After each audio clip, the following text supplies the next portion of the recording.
Hi, this is Dr. Miller, and I want to go over assignment 4 and what I'm looking for on it. And you have been watching videos that relate to the cameras. I'll tell you the truth, in this class it's really difficult to get into specifics about cameras because typically students use a lot of different cameras, and they range from people that are using their cell phones to people that have very sophisticated single lens reflex cameras with multiple lenses. It's difficult in a way to do some of these assignments because some people just don't have the camera to do it. If you find that you can't do something exactly as we have specified in the instructions, just do the best you can. When you turn it in, put a note on it as you do in your PowerPoint and just say, my camera couldn't do this or something like that. In some cases, the camera actually can do it in some fashion, and I can maybe help you out. But I understand it's not something that you can all do. Now, if you have a camera that doesn't do some of the things, you might want to use the camera on your phone, because I know the camera on the phone isn't as sophisticated in some ways, but it also can do some things done quite well. I did have a student a semester or two ago who did all her work using a Samsung smartphone, and honestly I think her photographs were the best ones from the class. It's not necessarily about the camera you have, it's what you're doing with it. So in this assignment, the first thing I've asked you to do is to take some photographs of signs. Now, I'm a huge fan of signs, and in fact in my Flickr area I have an album set up specifically for signs, and here are some in here. I'm going to come back to this in just a minute.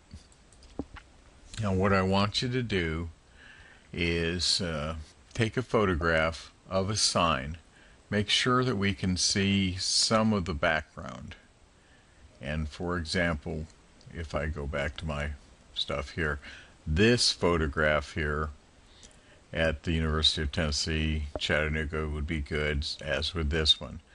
This is a sign here, but it's plastered up against a wall, so that's not going to work so well.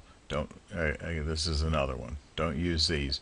Make sure you have something in the background here, because what I want you to do is to take the photographs and then of a sign, and then do some things with your zoom or in moving in.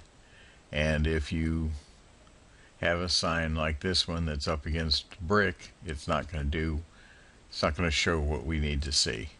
So make sure that you have a sign that has some background. This is another one right here. This one would not work so well. Same with this, same with this. This would, though. Okay, that's what we're looking for on this first one. And so you should come up with something like this.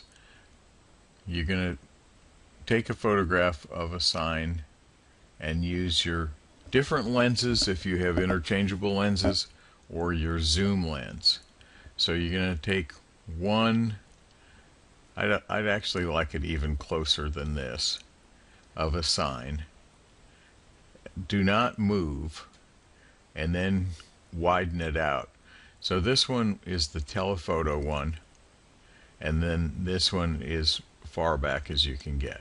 All right, very simple. And what we're doing is we're looking at how the telephoto lens changes what we see by this factor of compression. And here we have just staying in the same place, and that's what you're going to do on this first couple of shots, is stay in the same place. But here we're at 18 millimeters. That's a very, very wide angle lens. Most of you probably wouldn't even have an 18 millimeter lens. And then as we go through adding more telephoto to this, so we go to 24, 35, 55. Now that's what you see with your normal vision looking with your eyes, is about this. So what we see back here on this 18 is the structures that are back here are really, really far back, and we see a whole lot of this meadowy area here and the mountains and all that. And as you can see, when we start using more telephoto, we start losing some of this, and the structures that are in the photograph become much larger. That's the whole idea of using the zoom lens. It brings things close. It's like using binoculars or a telescope. But what happens is some things change. And one is that it narrows. When you get more telephoto, you're narrowing what you see. With the wide angle lens, you see the most. With the most telephoto lens, you see the least. Now on the second one, please use a different sign for this. And what I want you to do is take a photograph with your longest lens, and then you're going to move up close and take another photograph that makes the sign appear to be about the same size as the one you took with a telephoto. This can do is, in this photograph, and I didn't take this photograph, but you can see this woman is standing here, and look at the size on this one and the size on this one. She's approximately the same. In this one, it's an extremely telephotoed shot. In other words, the photographer had to walk back a long ways to make her the same size as the one taken with this wide angle lens. But look at how much more we see with the wide angle lens. Obviously, woman is still the main subject of the photograph, but you can see the road, you can see the clouds, and it's all very sharp. Everything that we're seeing here is pretty much in focus. In this one, the more telephotoed one, we're just seeing her, but everything in the background here is A, much more limited in what we are seeing, and B, it goes out of focus. And this is the effect that a lot of photographers use all the time, where their subject is in focus and the background is not. And that's what's called bokeh. We have that term, bokeh, B-O-K-E-H. And that's what it means when you're using this technique. And if you can master this technique, and it's best, using your very telephotoed as much as you can get on your camera, then you're going to get some interesting effects with this background. It's used all the time in portraits, it's used all the time in nature, and it's something you really need to master. Now, the next set of photos that you're going to take, one is just textures. So I just want you to take two photographs that are examples of textures.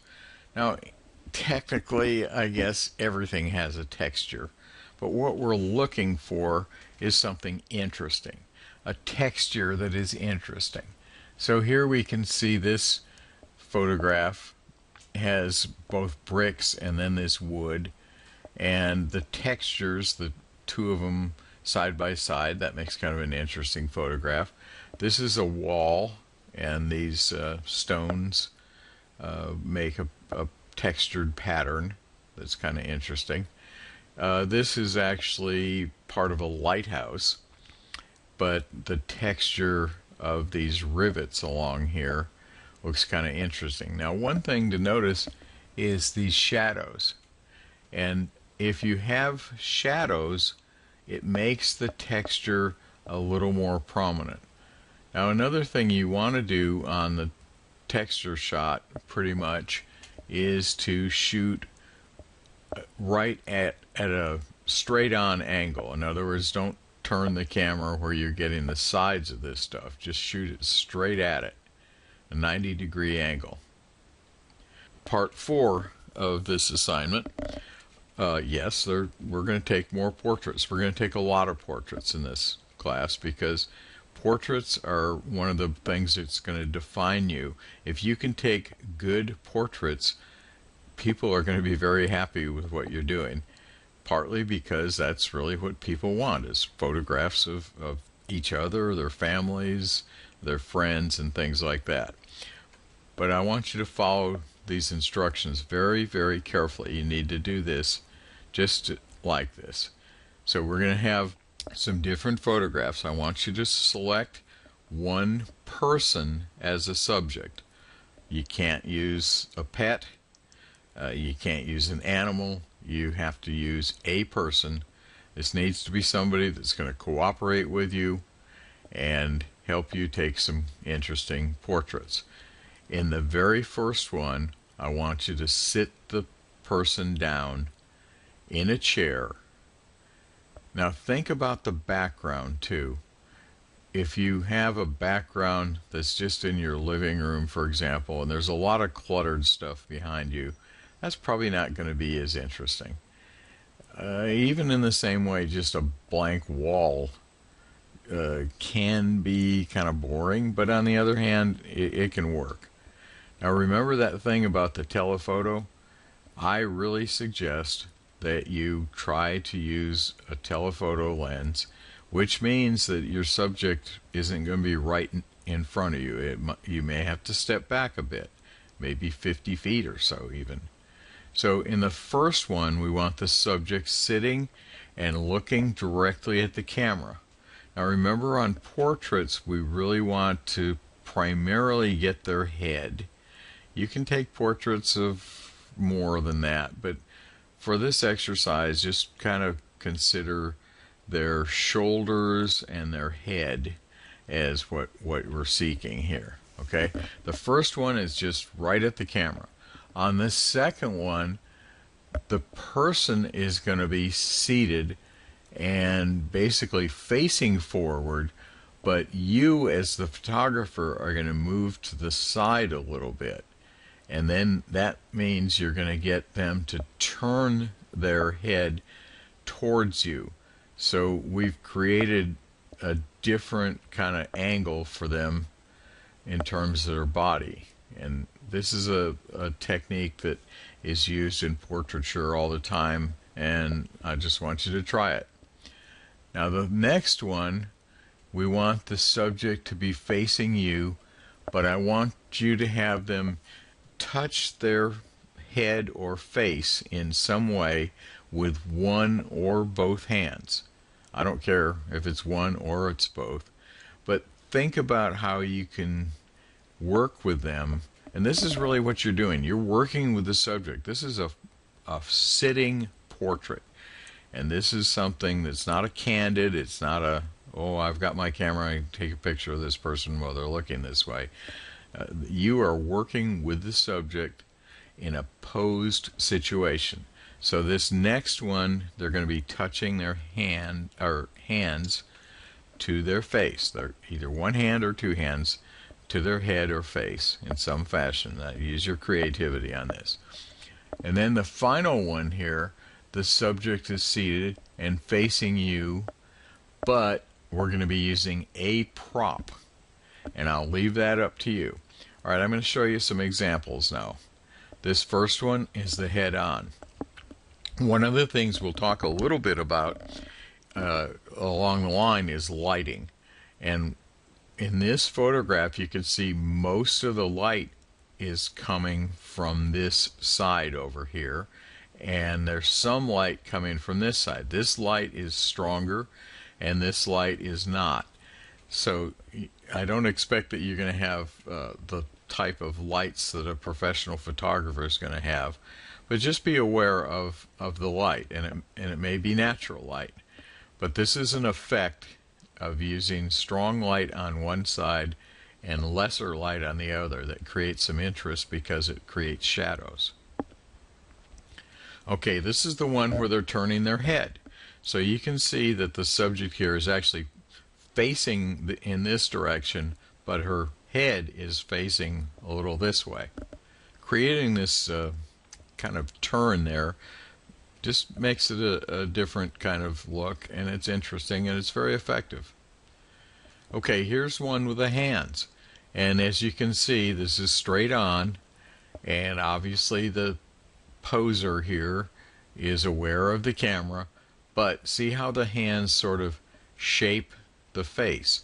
And it's okay to emulate this. If you think this is something you want your subject to try, that's fine. If you want to just use one hand, and in some cases you can use a hand kind of under the chin, for example, sort of resting on the hand a little bit. And then this last one is an example of a portrait with a prop.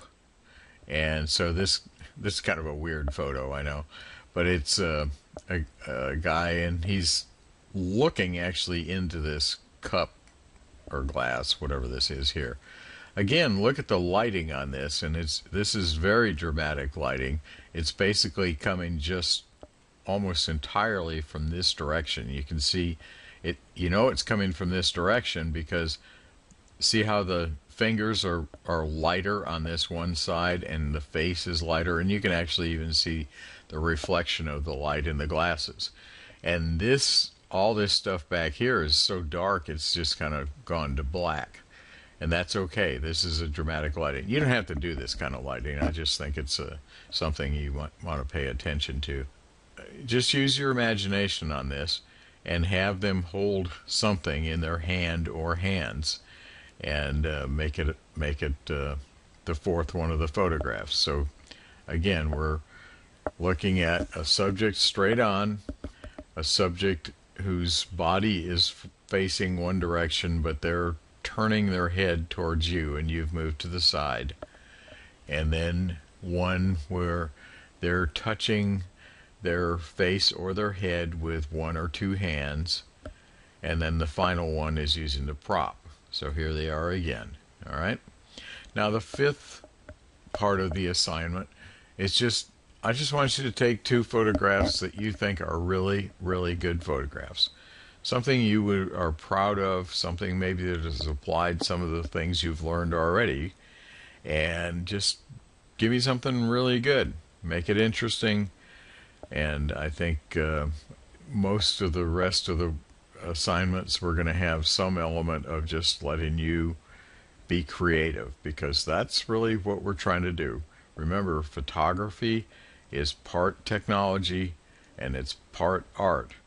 So the technology part is knowing how to use your equipment, your camera, and pretty soon we're going to be using your computer to do editing. So that's the technology part. But the art part is your own creativity. How do you see things? How do you actually pre-visualize something? When you're taking a photograph, and this is just an excellent portrait, I think we would all agree with that. So what are the elements that make this a great photograph? Well, it's partly lighting and partly having probably a pretty telephoto camera. Look, there's nothing in the background here. And part of it, though, is just thinking about, how she's got her finger curled up here, and this is some creativity that went into this one. Same with this, and the creativity is primarily the lighting.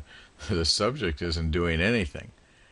In this one, the subject is actually adding something by kind of this goofy staring look. But you don't have to emulate these exactly. This is what we're looking at, though. All right, take some good photos.